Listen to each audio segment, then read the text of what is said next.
और दोस्तों, मेरा नाम है दीपक और आप सभी देख रहे हैं कानून की छाया।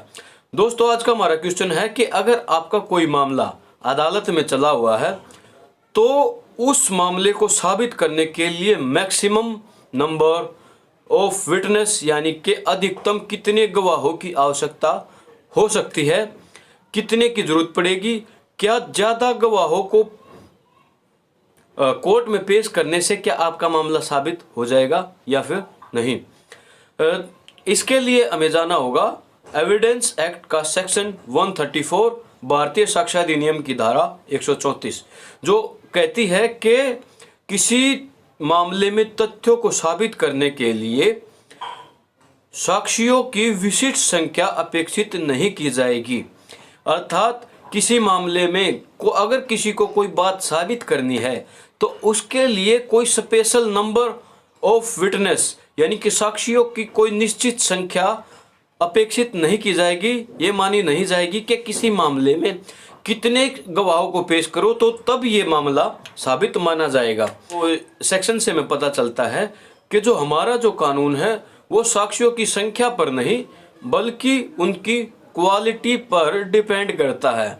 यानी कि किसी मामले में नंबर्स की नहीं बल्कि क्वालिटी पर है, यानी कि क्वांटिटी को मायने नहीं देते बल्कि क्वालिटी को मायने दिया जाता है। इसी के बारे में जो सुप्रीम कोर्ट की एक जजमेंट है नामदेव बनाम महाराष्ट्र राज्य, इसमें जो सुप्रीम कोर्ट ने कहा कि न्यायालय को हमेशा साक्षियों की बहुलता की बजाय जो प्रमाण की का जो वजन है और जो उसकी गुणवत्ता है और उसका जो मूल्य है उसके ऊपर हमेशा ध्यान देना चाहिए। अर्थात सुप्रीम कोर्ट का भी क्लियर कहना है कि किसी मामले में साक्षियों की संख्या को छोड़कर बल्कि जो उनकी जो क्वालिटी है उसके ऊपर ध्यान देना चाहिए। एक अन्य मामला है लक्ष्मीबाई बनाम भगवंत बुआ। इस मामले में सुप्रीम कोर्ट ने कहा कि किसी मामले में एक से ज़्यादा या फिर और अधिक साक्षियों को पेश करने से इसका जो साक्ष्य का वजन है वो बढ़ नहीं जाता है। अर्थात आप अगर किसी मामले में अगर एक से ज़्यादा साक्ष्य पेश करते हैं या फिर बहुत ज़्यादा साक्ष्य पेश करते हैं या और गवाहों को पेश करते हैं तो इससे ये जो आपका जो साक्ष्य है उसका वजन नहीं बढ़ेगा बल्कि जो किसी साक्ष्य का वजन उसका जो उसके मूल्य, उसकी गुणवत्ता और एडिक्वेसी पर के ऊपर और प्रामाणिकता के ऊपर निर्भर करता है। इसी तरह का मामला है अवतार सिंह बनाम हरियाणा राज्य। इस मामले में जो सुप्रीम कोर्ट है उसने कहा कि अगर मामला दो गुटों के बीच का है और जिस जगह पर जो झगड़ा हुआ था वहाँ पर जो जितने भी साक्षी थे वो सभी मौजूद थे तो इसके लिए ज़रूरी नहीं है कि जितने भी साक्षी थे उनकी सभी की गवाही ली जाए। अर्थात जितने की आवश्यकता है अगर या दो या तीन साक्षी जो एडिक्वेट है, अगर उनकी जो साक्ष्य है वो एडिक्वेट है, उनकी जो उसका जो साक्ष्य का जो मूल्य और गुणवत्ता अधिक है तो ये दो या तीन साक्ष्यों से भी कार्य चल सकता है।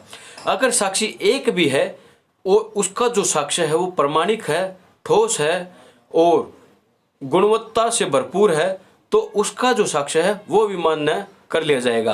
जो साइटेशन है वहुला भूषण उर्फ वहुला कृष्णन बनाम तमिलनाडु राज्य, इसमें जो सुप्रीम कोर्ट है उसने जो एकल साक्षी है उसको भी उचित ठहराया। अगर एकल साक्षी का जो साक्ष्य है वो ठोस है, सीधा है और प्रमाणिक है और वह अभियोजन पक्ष के जो मामला है उसको साबित करने के लिए पर्याप्त है तो उस एकल साक्षी के साक्ष्य के आधार पर उसी को का जो दोष सिद्धि की जा सकती है।